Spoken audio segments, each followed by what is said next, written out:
Bonjour, c'est Romain. Dans cette vidéo, nous allons voir comment saisir une ordonnance sur Agatio. Pour commencer, nous allons aller sur le bouton plus en bas de l'application, puis nouvelle ordonnance. Plusieurs choix sont possibles, ici nous allons choisir l'ordonnance classique. Je commence par faire une photo de l'ordonnance du médecin, je peux aussi aller la récupérer depuis la galerie de mon téléphone, puis je vais confirmer si la qualité est correcte. Suite à la prise de photo, la fonctionnalité OrdoScan peut reconnaître automatiquement une partie des informations obligatoires de l'ordonnance, comme le patient, le prescripteur, la date de prescription, et même la cotation du soin dans le cas d'un acte isolé. Sur cette étape, l'application fait un appel ADR pour récupérer les droits du patient auprès de sa caisse si la carte vitale n'était pas à jour.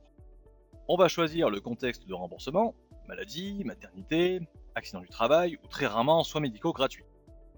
Dans notre cas, nous allons rester sur maladie. Certaines exonérations présentes sur la carte vitale ou l'appel ADR vont s'appliquer automatiquement. J'indique le tiers payé en caisse et je peux également utiliser la mutuelle de mon patient.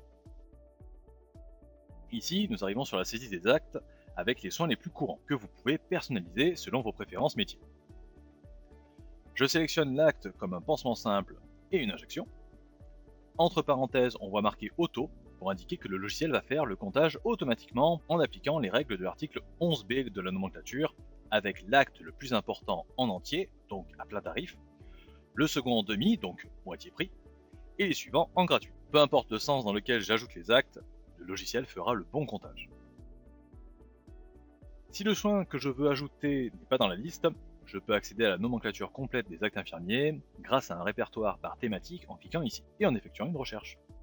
Je peux également saisir la cotation manuellement et choisir le comptage des actes dans les cas où plusieurs peuvent se cumuler.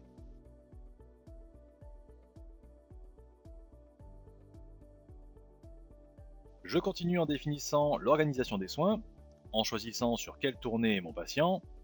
La date de début de soins reprend de base la date de prescription et elle peut être ajustée si besoin. J'indique le nombre de passages à effectuer en fonction des soins que j'ai rentrés précédemment, une ou plusieurs fois par jour.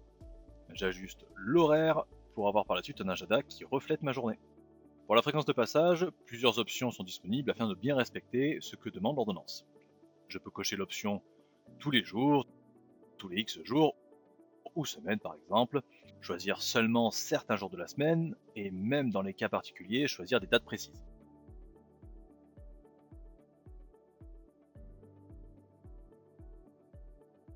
L'étape suivante concerne le déplacement et les majorations. Si j'ai bien rempli mon dossier patient, le nombre de kilomètres s'affiche automatiquement, sinon je peux le saisir à cette étape. Pour rappel, il est nécessaire d'indiquer la distance réelle aller-retour du cabinet au domicile du patient. Le logiciel s'occupe par la suite de calculer pour vous les kilomètres facturables. Les majorations disponibles doivent être mentionnées sur l'ordonnance pour être applicables. Quoi qu'il en soit, même coché, les majorations s'appliquent uniquement si un acte est programmé sur un dimanche ou un jour férié, de même pour les heures de nuit. J'enregistre ma série.